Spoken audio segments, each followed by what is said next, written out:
Hiya guys, welcome back to Wade's Workshop. So just a quick little video update on the box I made for the low profile DTI holder.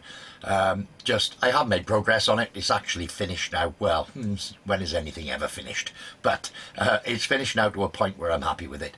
And yeah, there we are. I'll show you what went wrong, what I did.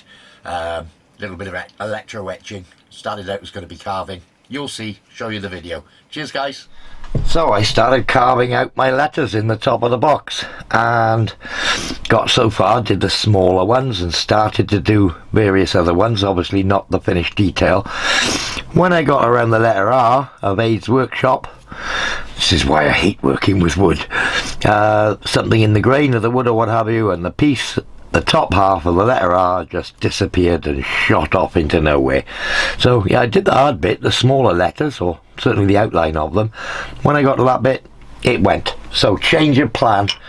I'm going to machine all this back off again, and I'm going to insert a brass plate and electro etch it, I think is the way I'm going to go. Maybe a brass plate with 4 screws, maybe 6 screws, and electro etch the writing I want to do in it. Okay, so that's all machined away. I have been spraying it with furniture polisher, very high beeswax furniture polish. Just keep spraying it, let it soak in, and as you can see where I've machined away, just scratched across this surface, I've really removed the layer of polish. I will put some in there before I glue or screw the brass plate in. Let me show you the brass plate. Okay, with a bit of messing about, cut the piece of brass to size. I'm just giving it a quick wipe over. 6 screws holding it in, so it's going to say made by Aid's Workshop 2024. I need to get myself set up for electro etching now. So I've got all the major components. I've got to buy some gauze pads. Oh, so the method I'm going to use here was one that I set myself up for maybe 2 years ago on the back of a video from Matty's Workshop. Excuse me, I've got a really hoarse voice at the moment. Matty's Workshop showed his method for electro etching, and I'm using exactly the same method. So yeah, I need to set up my system now ready to do this. So I've got the little printer here, little brother printer, and it's connected up to my laptop. Let me just put you on screen. So with the software, printed in Aid's Workshop. So I'll set that to print and it'll come out the printer.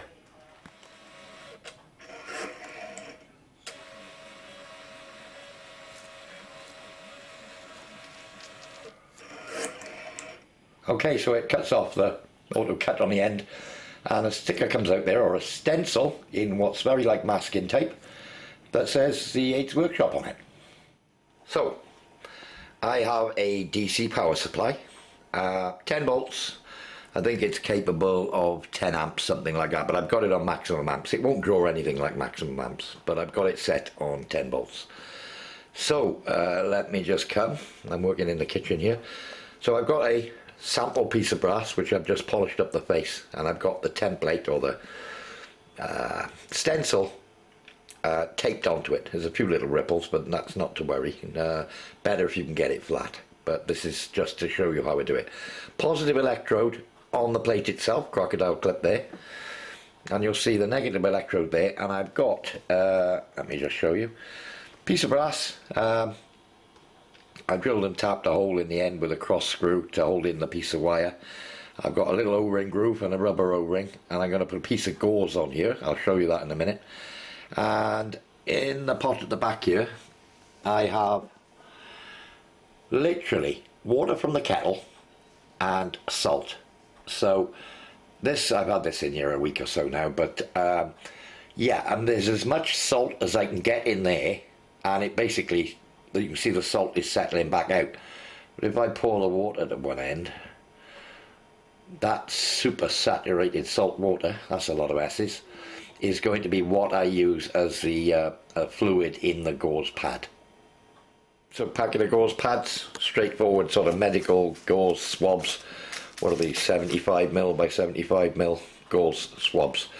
So I take one of these out, fold it in half, and put it on the end of my electrode. So there's a gauze swab on the end of the electrode. I folded it in half, and the rubber O-ring holds it in place. You can see it's got a nice sort of ballish shape on the end of there. So time to get on with it. So yeah, difficult for me to show here, but I've got the camera propped up, so I'll take my electrode, I'll dunk it in the super salty water. I don't want this dripping wet, so I'm just going to dab it on a bit of kitchen roll. We're all wired up, we're all ready to go. So I'm just going to sort of dab it on top of the stencil,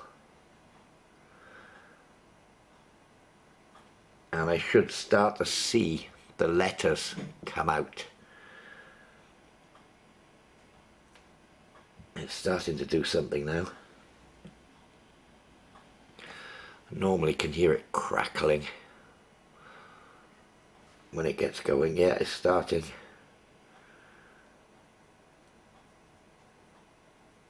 Makes a little sort of fizzing noise, a little crackling and fizzing, but I doubt you'll pick that up on camera.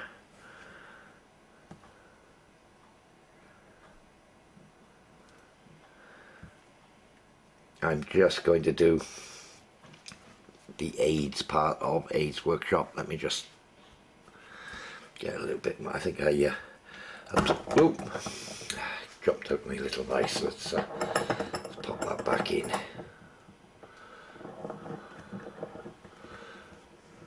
I was putting a bit of pressure on it, got a bit carried away. So yeah, just sort of working my way along.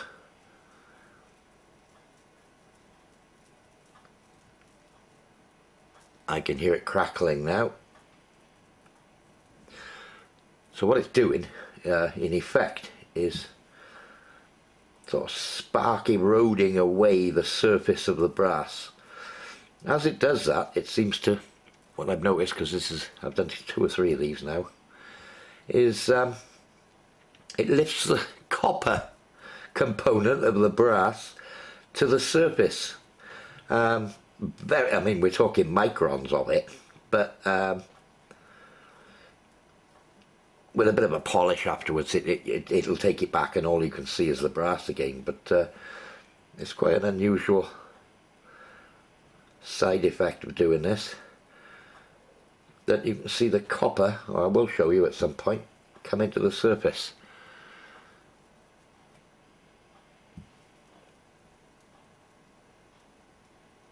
And it doesn't take that long, and you can sort of see, in fact I think the Ripley tape that I've got on here might cause me a problem, but you can sort of see the outline. I'll bring you around and give you a look at that. So you can see the outline is almost like a black perimeter, and it's a copper colour is what I can see. Anyway, I'll carry on for another minute or so, and then I'll take it off, clean it up and show you. So I've removed the tape from it. I need to clean this up now, and then you'll be able to see the result. Okay, so I started cleaning it up. The top of the D and the A, they are there. It's just the light here isn't that good for what I'm showing. But yeah, I mean, it's there. That's how it engraves. I could have done it for quite a bit longer, actually, because I had those ripples in the tape. It hasn't come out so good. So important to get the stencil really flat on the surface. So yeah, I'm ready to go on to the final version, I think, but having learned what I've learned from a few experiments. Okay, so this was a previous trial run. You can see if I don't go long enough, I've done you can see the work bit there, but and you can actually see how the copper comes to the surface. But yeah, as long as you go long enough and the tape is nice and flat, that was how the previous trial came out. And then I've cut this piece off here in the top for another project. That's something else altogether. But you can see it does etch it quite nicely when you take the time and do it right. The one I showed on camera was not so good. Okay, so completed. Yeah, I spent a bit more time doing the actual one. And I've got my little AIDS Workshop lozenge logo there as well, done in exactly the same way, just a very thin line. I did spend more time doing that little logo with it in one place, so I'm learning and getting better at this, but I'm very happy how this has turned out. Yeah, so that's the logo on the top. Well, there we are. Happy as it all turned out. Where are we? Easter weekend now. I know I haven't put a lot of videos up for a while. Work has been absolutely nuts. And to be honest, the weather is still rubbish here in Wales. Many people say it always is, but once the weather breaks now and the sun comes out, we'll have a bit more time and you feel like doing more, don't you, when the weather's a bit nicer. So, thanks for watching, guys. Thanks for subscribing. We'll see you all very soon. Cheers now.